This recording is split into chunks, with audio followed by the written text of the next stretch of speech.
ৰ'দ উফৰি যোৱা সোণৰ ৰূপৰ বন কৰা পাটকাপোৰে মণিমাণিক খটোৱা স্বৰ্ণালংকাৰে উত্তপ্ত সোণৰ দৰে ৰঙৰ গাত অপাৰ্থিৱ সৌন্দৰ্যৰ সৃষ্টি কৰি প্ৰতাপচন্দ্ৰৰ হৃদয় এনেকৈ জয় কৰি পেলাইছিল যে চন্দ্ৰপ্ৰভাক বাদ দি তেওঁ পৰাপক্ষত কলৈকো নগৈছিল।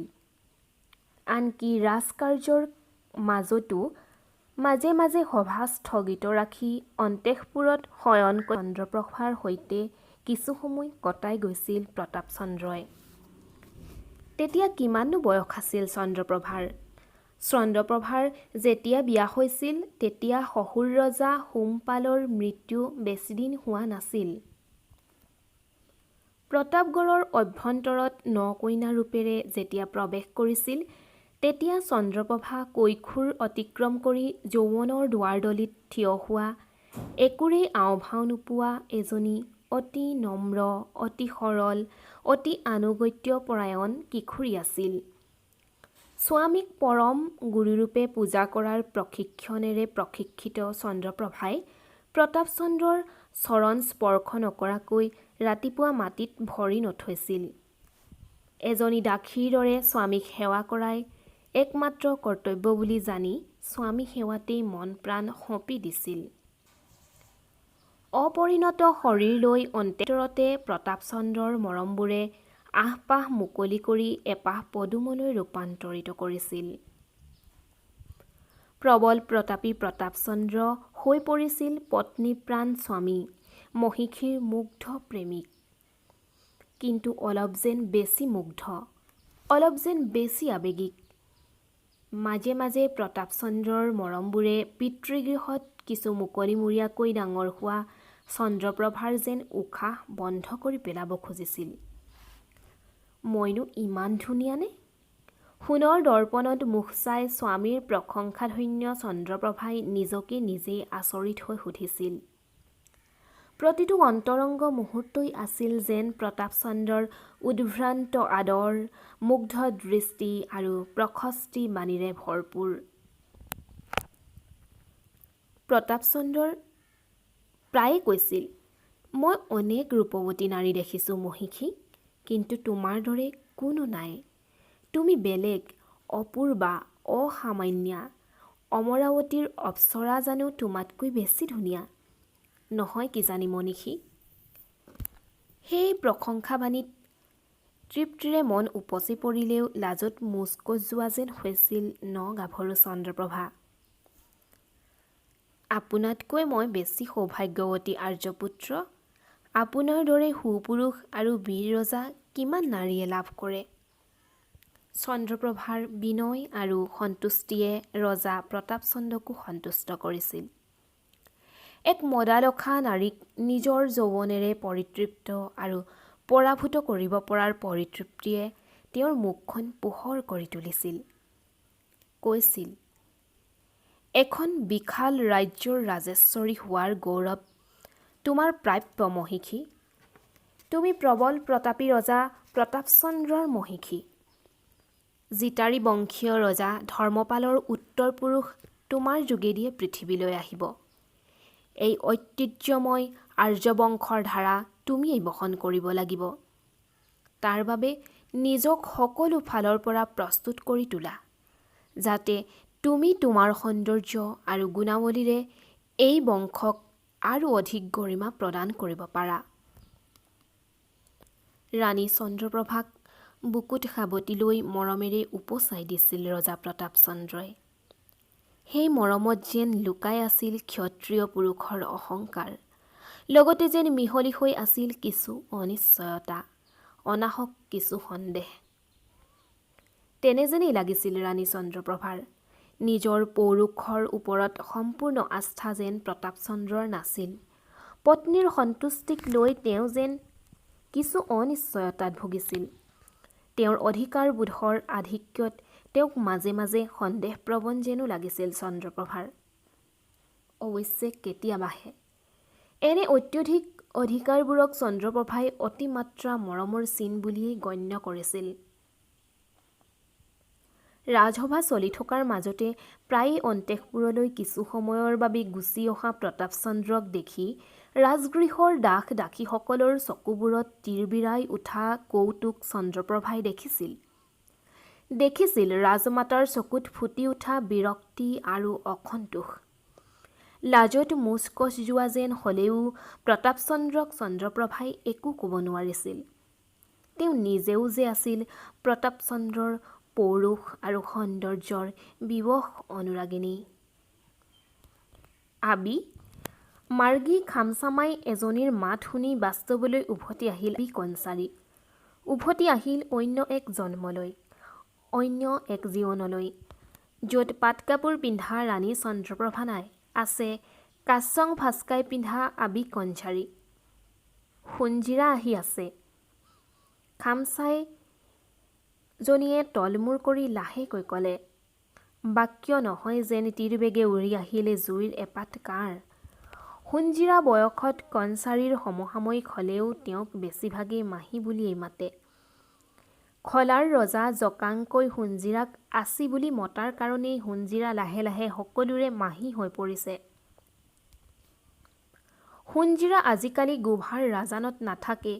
বহু বছৰ ধৰি তাই খলাৰ ৰাণী গংগাৱতীৰ সহচৰী হৈ আহিছে। কেঁচুৱা কালৰ পৰা প্ৰতিপালন কৰিছে গংগাৱতীৰ পুত্ৰ জকাংকক। সোণজিৰাক নিজেই লৈ গৈ গংগাৱতীৰ হাতত গতাই থৈ আহিছিল কনচাৰীয়ে। কনচাৰী তেতিয়াও আবি হোৱা নাছিল, কিন্তু আবি হোৱাৰ সপোন এটাই শোকৰ মোনা এখনত সুমাই বাহিৰলৈ ওলাবলৈ উকমুকাবলৈ ধৰিছিল। ঠিক তেতিয়াই ঘটিছিল ঘটনাটো নহয়, ঘটনাবোৰ। এটা প্ৰচণ্ড বাঁমাৰলিয়ে আহি কনচাৰীক যেন আকৌ এবাৰ মহতিয়াই গৈছিলহি। আবি মাৰ্গী খামচামাইগৰাকীয়ে আকৌ মাতিলে। অঁ যা সোণজিৰা আচিক লৈ আহগৈ। আবি সন্মতিসূচকভাৱে মূৰ দুপিয়াই খামচামাইজনী গ'লগৈ। অন্যমনস্কৰ দৰে খোপাটো বান্ধি বান্ধি বিছনাৰ পৰা নামি আহি খিৰিকীমুখত থিয় হ'ল আবি আনচাৰী। ৰাজানত আজি ব্যস্ততা নাই, শূন্য হৈ আছে বাহিৰখন। শোকস্তব্ধ মানুহবোৰ সোমাই আছে ৰাজানৰ ওচৰে পাজৰে থকা নিজা নিজা ঘৰবোৰত। প্ৰিয় ৰজা মৃগাংকৰ মুণ্ডহীন শৱদাহ হৈ গ'ল। সাথামলৈ সেই মুণ্ডহীন দেহ চাঙিত উঠাই দাহ কৰিবলৈ লৈ যাওঁতে গোটেই ৰাজ্য যেন শোকত ভাগি পৰিছিল। সাথামৰ নিৰ্দিষ্ট ঠাইটুকুৰা ৰাইজে অনা বাঁহ কাঠেৰে পাহাৰ হৈ গৈছিল। কেঙাদিয়ে চিতাত জুই দিওঁতে প্ৰথমতে শোকত স্তব্ধ হৈ গৈছিল সকলোবোৰ। তাৰ পিছত মানুহবোৰে হিয়া ভুকুৱাই কান্দিছিল। কন্দা নাছিল মাত্ৰ আবি কনচাৰীয়ে। গোভাৰ ৰাজানত নিজৰ কোঠালিত স্তব্ধ হৈ বহি আছিল কনচাৰী। তেনেকৈয়ে বহি আছে এতিয়ালৈকে। একো খোৱা নাই, শোৱা নাই। এক অসম্ভৱ শূন্যতাই তেওঁক স্তব্ধ কৰি তুলিছে। তেওঁৰ এনে লাগিছে যেন চিৰদিনলৈ তেওঁ হেৰুৱাই পেলাইছে জীয়াই থকাৰ শক্তি। কৰমৰ কাৰণে ইটো সিটো সুধিবলৈ আহি উভতি গৈছে লৰ জেলাবাৰ, চামাদিৰ চাংদলৈ, চাংমাজি, মুখিয়াল গাঁওসমূহৰ দলৈসকল। কোনেও কনচাৰীক লগ পোৱা নাই। নিশ্চুপ হৈ বহি আছে কনচাৰী। সোণজিৰা নহা হলে এনেকৈ আৰু কিমান সময় কটালেহেঁতেন কোনে জানে। সোণজিৰাৰ নামটোৱে কনচাৰীক যেন জোকাৰি জগাই দিছে। এক অদ্ভুত অনুভূতিয়ে অস্থিৰ কৰি তুলিছে তেওঁক। কিয় আহিছে সোণজিৰা? কি আছে তাইৰ ক'ব লগা? সকলোখিনিয়েইতো শেষ হৈ গ'ল কনচাৰীৰ। এটা মুণ্ডহীন দেহৰ দাহন হৈ যোৱাৰ পিছত পুৰি ছাই হৈয়েইতো গ'ল আবি কনচাৰীৰ আনন্দৰ অকণমানি ভঁৰালটো। অতবোৰ বছৰে খলা আৰু গোভাৰ মাজত যোগসূত্ৰ ৰক্ষা কৰি চলিছিল সোণজিৰাই। নহয়, গোভা খলাৰ মাজত নহয়। সোণজিৰা আছিল খলা ৰাজ্যৰ ৰাণী গংগাৱতী আৰু কুমৈ বঘৰাৰ ৰাজমাতা কনচাৰীৰ মাজৰ যোগসূত্ৰ। সোণজিৰাই অত বছৰে কনচাৰীৰ মৰম, আশীৰ্বাদ আৰু পৰামৰ্শবোৰ গংগাৱতীলৈ আৰু গংগাৱতীৰ দ্বন্দ্ব যন্ত্ৰণা আৰু প্ৰশ্নবোৰ কনচাৰীলৈ কঢ়িয়াই আনিছিল। আজি কি আনিছে সোণজিৰাই? কি আনিছে আজি? কেইটামান প্ৰহৰ আগতে দাহ কৰা দেহটোৰ দাহ নোহোৱা শিৰখণ্ড। কনচাৰীৰ বুকুত দাও দাওকৈ জ্বলি থকা জুইকুৰাত ঘৃতাহুতি দিবলৈ। কি কৰিব? কি কৰিব এতিয়া আবি কনচাৰীয়ে? কেনেকৈ মুখামুখি হ'ব সোণজিৰাৰ, যি সোণজিৰা হত্যাকাৰী জকাংকৰ ধাত্ৰী? পাই, সোণজিৰাৰ কম্পিত মাতটো শুনি কনচাৰীয়ে মুখ ঘূৰালে। মলিন ফাঁচকাই কাশ্যং পিন্ধা সোণজিৰাৰ ক্লান্ত বয়সকুঞ্চিত মুখত বিষাদৰ মেঘ যেন থম মাৰি আছে। অনেক অশ্ৰু আৰু আৰ্তনাদ যেন ভেটা ভাঙো ভাঙো হৈ গোট খাই আছে। খিৰিকী কাষৰ পৰা সোণজিৰাৰ ওচৰলৈ আহিল কনচাৰী। ভনীৰ স্নেহ পালেও সোণজিৰাই কেতিয়াও নিজৰ স্থিতি পাহৰি যোৱা নাই। তাই মাৰ্গী খামচামাই লৈ হৈ কনচাৰীৰ ওচৰলৈ আহিছিল। কথা বতৰাত বন্ধু আৰু ভগ্নীসুলভ হৈ পৰিলেও আচৰণত এতিয়াও খামচায়ে হৈ আছে সোণজিৰা। ওচৰলৈ অহাৰ লগে লগে কনচাৰীৰ ওচৰত আঁঠু কাঢ়ি বহি পৰিল সোণজিৰা। মই জকাংকক মানুহ কৰিব নোৱাৰিলোঁ পাই। কি কৰিলেহি চাওকচোন, কেনেকৈ সকলো নষ্ট কৰি পেলালেহি। সাঁচি ৰখা চকুপানীৰ বান্ধ ভাঙি গৈছে। হাহাকাৰ কৰি কান্দি উঠিল সোণজিৰাই। থিয় হৈ থাকি কান্দি থকা সোণজিৰালৈ বহুত সময় স্তব্ধ হৈ চাই থাকিল কনচাৰীয়ে। কান্দক, কান্দি কান্দি মনটো পাতল হওক, কনচাৰীয়ে ভাবিলে। আৰু কিয় জানো সোণজিৰালৈ সূক্ষ্ম এক ঈৰ্ষা অনুভৱ কৰিলে। মাৰ্গী খামচামাই এজনীয়ে গৰাকীৰ আগত মন খুলি কান্দিব পাৰে, কান্দি কান্দি আজৰাই পেলাব পাৰে দুখৰ ভাৰ। কিন্তু ৰাজমাতা কনচাৰীয়ে হিয়া ভুকুৱাই কন্দাৰ উপায় নাই। তেওঁ ভাগি পৰিলে যে ভাগি পৰিব ৰাজ্যৰ মানুহবোৰ। আৰম্ভ হ'ব বিশৃংখলা। উত্তেজিত মানুহবোৰে আক্ৰমণ কৰিব পাৰে জনশক্তিত, সমৰ শক্তিত দুৰ্বল খলা ৰাজ্য। হত্যা কৰিব পাৰে জকাংকৰ মাতৃকুলৰ সকলোকে। সেয়েহে কনচাৰীয়ে ধৈৰ্য ধৰিব লগা হৈছে।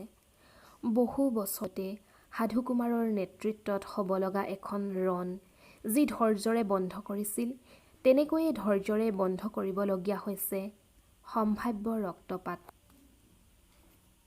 সোণজিৰাৰ পিঠিত লাহেকৈ নিজৰ শীৰ্ণ সোণবৰণীয়া হাত দুখন থলে কনচাৰীয়ে।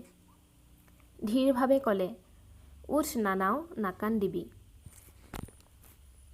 খামচামাইগৰাকীয়ে ফুলৰ মৰ থকা ঢাৰি এখন পাৰি দিছিল। উঠ নানাও, এই আমছাখনতে বহ। আইকণ আঁচি লৈ পানী লৈ আহ। নে জুই অলপ খাবি সোণজিৰা, শক্তি পাবি। যা আইকণ জুইয়ে লৈ আহ। আপোনালৈ আনিমনে আবি?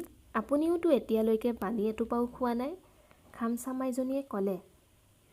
কনচাৰীয়ে একো নামাতিলে। অলপ সময় ৰৈ থাকি আইকণ গ'লগৈ। অলপ সময় মনে মনে থাকি কনচাৰীয়ে লাহে লাহে ক'লে, নানাও, চকুপানী মচ। তোৰ পাইলৈ চাচোন। তোৰ এই পাইজনীতকৈ দুৰ্ভগীয়া আৰু কোন আছে? তোৰ পাইক কাহানিবা জানো কন্দা দেখিছ? তয়ো নাকান্দিবি নানাও। মই তোক জকাংকৰ জন্মৰ পিছত খলাত থৈ আহোঁতে কি কৈছিলোঁ মনত নাই? সি দেউতাক নোহোৱা ল'ৰা। লালুং সমাজত তাৰ দৰে ল'ৰা নাই। তাক মৰমেৰে ডাঙৰ কৰিবি। আমাৰ সমাজৰ কথাবোৰ শিকাবি। তই তোৰ কাম ভালদৰে কৰিছ, মই জানো। জকাংকই মৃগাংকক মাৰিলে। তাৰ কি দুখ নানাও? সি জানো সঁচা কথাবোৰ জানিছিল? জানো পাই, জানো। তথাপি তাক সাওপাত দিবলৈ মন যায়। মইতো মৃগাংককো ডাঙৰ কৰিছিলোঁ পাই। মৃগাংক জানো মোৰ কম মৰমৰ আছিল? জানো নানাও, তোৰ দুখ মই বুজো, সেইকাৰণেই কৈছোঁ। তইতো সকলো কথা বুজ। জকাংকক তই এই সময়ত আশ্ৰয়হে দিব লাগে। মই আপোনাৰ দৰে সহিব নোৱাৰো পাই। তাৰ কাৰণে মোৰ ল'ৰাকণ মৰিল। মোৰ ছাঁচ গংগাৱতীও যে গুচি গ'ল পাই। জকাংকক সাওপাত দি মনৰ দুখ সহিব নোৱাৰি মৰি গ'ল। আকৌ এবাৰ কান্দোনত ভাঙি পৰিল সোণজিৰা। কি কৈছ তই নানাও? গংগাৱতী? কথা ক'ব খুজিও ক'ব নোৱাৰি ৰৈ গ'ল কণচাৰী। প্ৰচণ্ড শোকৰ আন এটা শক্তিশালী ঢৌৱে আকৌ এবাৰ তেওঁৰ বুকুখন মোহাৰি সামৰি পেলালেহি। সেই সুন্দৰ মুখৰ ছোৱালীজনী সুখ সহিব নোৱাৰি গুচি গ'ল পৃথিৱী এৰি। অনেক স্মৃতি, বিষাদ আৰু মৰমৰ অনেক মুহূৰ্তৰ ছবিবোৰে জুমুৰি খাই ধৰিছেহি। কান্দি থকা সোণজিৰাৰ ওচৰত প্ৰস্তুৰ মূৰ্তিৰ দৰে থিয় হৈ আছে কণচাৰী। এটা সময়ত শিলীভূত কণচাৰী আকৌ সচল হৈ উঠিল। সোণজিৰাক দুহাতেৰে ধৰি থিয় কৰাই ধীৰভাৱে ক'লে কণচাৰীয়ে, চকুপানী মোচ নানাও। মোক ক, কি হৈছিল? আহ, মোৰ ওচৰত বিচনাতে বহ, আহ। জোৰ কৰি বিচনাত বহুৱাই কণচাৰীয়ে সোণজিৰা স্থিৰ হোৱালৈ শান্তভাৱে ৰৈ থাকিল।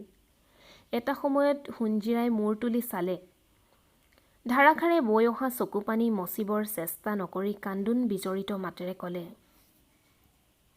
গংগাৱতী চাজই জকাংকক আপোনাৰ কথা কৈছে। পুৰণি কথাবোৰো অলপ কৈছে। কৈ শেষ কৰিব নোৱাৰিলে পাই। তাক কৰম কৰাৰ অধিকাৰো নিদিলে চাজই। এই দুদিন সি জু খাইছে আৰু কান্দিছে। মোকো যিহকে মুখত আহে তাকে কৈছে।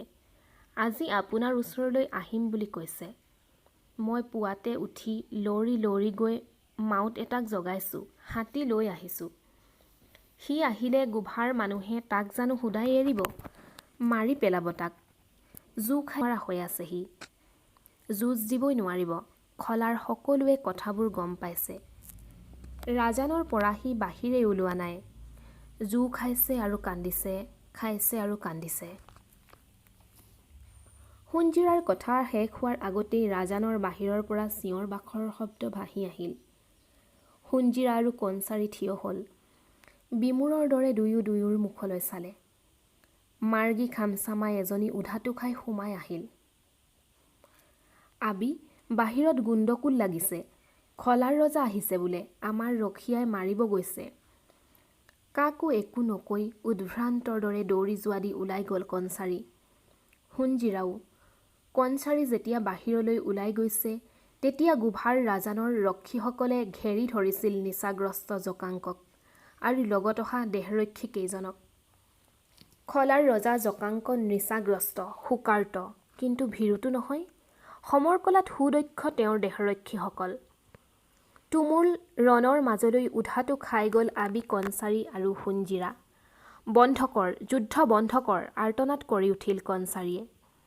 সোণজিৰা আৰু কণচাৰীক দেখি হাতৰ অস্ত্ৰ হাততে ৰাখি অবাক হৈ চাইছিল জকাংকই। মুহূৰ্তৰ অন্যমনস্কতা। এজন সৈন্যৰ হাতত শানিত খাংৰাৰ ঘাপ পৰিল জকাংকৰ কান্ধত। জকাংকই বিদ্যুৎ বেগে আঁতৰি নিয়াত ঘাপটো পিছলি বাহু চুই নামি আহিল। নামাৰিবি, নামাৰিবি, আৰ্তনাদ কৰি উঠিল কণচাৰী আৰু সোণজিৰাই। দুই পক্ষৰ সৈন্যসকল সেই চিঞৰত থমকি ৰ'ল। অবাক হৈ উভতি চালে। উদ্ভ্ৰান্তৰ দৰে লৰি গৈ জকাংকৰ ৰক্তাক্ত হাতখনত খামুচি ধৰিলগৈ কণচাৰীয়ে। তাৰ পিছত অবাক, স্তব্ধ হৈ থকা সৈন্যসকললৈ চাই চকুপানীত তিতি যোৱা মাতেৰে ক'লে, সি আমাৰ আপোন মানুহ, আপোন মানুহ। বজ্ৰাহত ৰখীয়াবোৰে হাতৰ অস্ত্ৰ নমাবলৈ পাহৰি নিথৰ হৈ আবি কণচাৰীলৈ চাই থাকিল। কণচাৰীলৈ চাই আছিল জকাংকই। নিচাগ্ৰস্ত, শোকাৰ্ত আৰু নিদ্ৰাহীন ৰক্তাভ চকুযোৰ ফাটি চকুপানীৰ সলনি যেন বাগৰি আহিব খুজিছিল তেজৰ ধাৰ। কণচাৰীয়ে জকাংকলৈ চালে। সংহত আৰু গম্ভীৰ মাতেৰে ক'লে, ঘোঁৰাৰ পৰা নাম চু। যন্ত্ৰচালিতৰ দৰে ঘোঁৰাৰ পৰা নামিল জকাংক। চাই থাকিল কণচাৰীৰ চকুলৈ।